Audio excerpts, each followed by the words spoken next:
sur ce formulaire. Une question sur nos équipements sportifs qui est assez précise en fait. Et je la lis telle quelle. Prévoyez-vous l'installation d'un mur d'escalade intérieur pour les bondouflois? Alors c'est une question qui est intéressante parce que j'ai bien compris, même si je ne le pratique pas moi-même, mais que l'escalade, et l'escalade indoor, en salle, c'est énormément développé. Donc je conçois tout à fait que la question se pose pour ceux qui pratiquent cette escalade. On pourrait d'ailleurs étendre ça en disant que tous ceux qui pratiquent un sport peuvent se poser la question de savoir comment ils peuvent pratiquer leur sport dans leur ville. Alors pour ce qui est de l'escalade, je répondrai que je conçois que ça soit une question. Pour moi, ça doit aussi être discuté en étudiant dans une commission des sports, en étudiant quels sont les équipements de la ville, comment ils répondent aux besoins, par quoi on doit les compléter, quelles sont les nouvelles attentes. Les pratiques sportives ont changé depuis 20 ans, 30 ans, bien sûr. Donc il faut suivre les pratiques, ça c'est une évidence. Donc ça sera un sujet. Sans doute que ce qui vient le plus facilement quand même, c'est d'utiliser des bâtiments sportifs qui existent déjà pour voir comment on peut les adapter. On en parlera ensemble, c'est pas une difficulté. En revanche, ça m'amène à parler des autres sports. Et ça m'amène à vous dire que les fake news dont je vous ai parlé la semaine dernière continuent. Il m'est venu, non pas par ce formulaire, mais dans la rue en vous rencontrant, il m'est venu une nouvelle rumeur qui circule de nouveau, qui est en fait une rumeur qui a circulé à chaque élection. Je voudrais bien sûr faire construire une piscine à Bondoufle, ce qui est l'équipement sportif le plus coûteux de ce qui existe. Non, il y a sans doute les patinoires qui vont avec, mais c'est du même ordre. Alors écoutez, j'ai même trouvé en fait d'où vient cette rumeur qui repart. Elle est en particulier, excusez-moi, je reprends mes documents, dans le tract qu'a distribué le maire juste avant le premier tour. Vous vous souvenez peut-être, c'était, selon les adresses, peut-être distribué le 10 ou le 11. Dans ma boîte aux lettres, c'est arrivé le 11 mars. Et qu'est-ce qu'on voit au dos?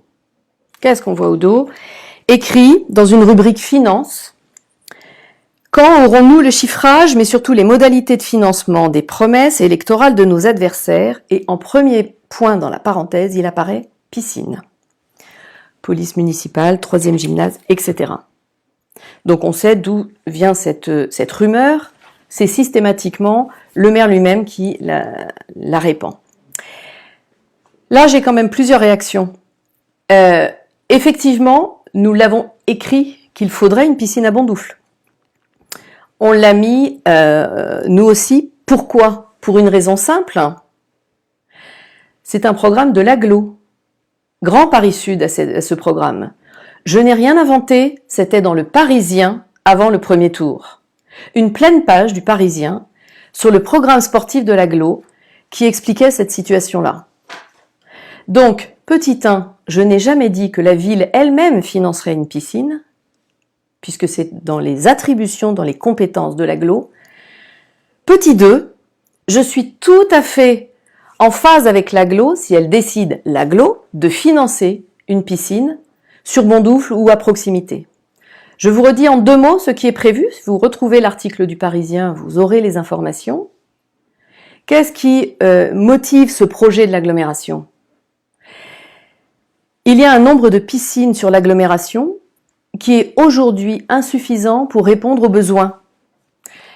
En particulier depuis que la ministre actuelle, Roxana Maracineanu, a décidé, à très juste titre, que pour lutter contre les trop nombreuses noyades d'enfants, il fallait systématiser l'apprentissage de la natation.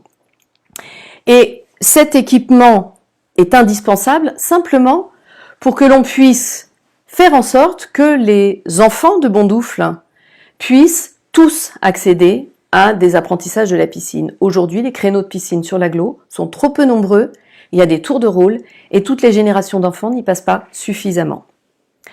Donc il faut le faire, c'est une bonne idée parce que moi aussi je suis comme tous les parents favorables évidemment à ce que les enfants sachent nager, c'est quand même un outil de sécurité. en plus d'être un plaisir pour beaucoup d'entre eux. Et j'y suis favorable également parce que, dans la mesure où c'est un projet agglo, c'est l'agglo qui finance. C'est l'agglo qui finance avec des subventions ministérielles, puisque c'est un programme du ministère des Sports. Donc m'accuser de menacer quoi? Le budget de la ville à travers ce programme de piscine, quand le maire sortant qui porte cette accusation est lui-même vice-président de l'agglomération et donc parfaitement au fait de ce projet, je trouve ça quand même relativement culotté de sa part. Je vais vous le dire très simplement. Donc ça ne coûtera pas au bon Douflois, je ne vois pas comment on peut me reprocher cette mesure-là. C'était la deuxième question, et d'une façon générale, je vous dirais que de toute façon, dans notre agglomération, c'est pas le cas dans toutes les agglomérations, mais dans notre agglomération, les équipements sportifs sont compétence agglo depuis un bon moment. Effectivement, l'agglomération, elle gère aussi une partie de notre ville, c'est le programme du Grand Parc. Qui dit programme au Grand Parc, avec beaucoup d'appartements quand même, dit bien sûr que l'aménageur et l'agglo, dès le début, ont évoqué la création d'un équipement sportif supplémentaire. Dans le programme d'équipement public initial du Grand Parc, il devait y avoir un nouveau gymnase au Grand Parc.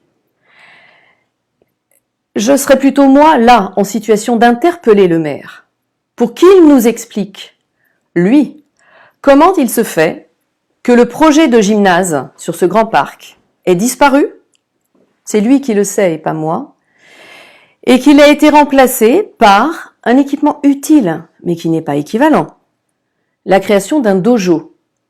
Pour tous les sports qui en ont besoin, c'est-à-dire tous les arts martiaux de la ville, ils sont nombreux. Création d'un dojo, bien entendu, personne ne peut contester le besoin de dojo sur la ville. Simplement, ce que l'on a découvert tous, et nous qui sommes dans l'opposition, ou les pratiquants, les sections, les associations, c'est que ce dojo, tel qu'il est prévu, il est accolé à la nouvelle école prévue dans le Grand Parc, et que, de ce fait-là, il sert aussi de salle de sport, de salle polyvalente de l'école. Ce qui tout de suite tempère un petit peu l'intérêt d'un dojo qui ne sera pas réservé aux pratiquants du judo, etc., des autres sports. Donc sur les questions d'équipement sportif, j'espère avoir un petit peu éclairé ce qui se dit un petit peu partout. Je vous invite à retrouver nos propositions sur le sport dans le programme qu'on vous avait distribué dès la fin janvier. Il y a bien une rubrique sur cette question-là, c'est traité.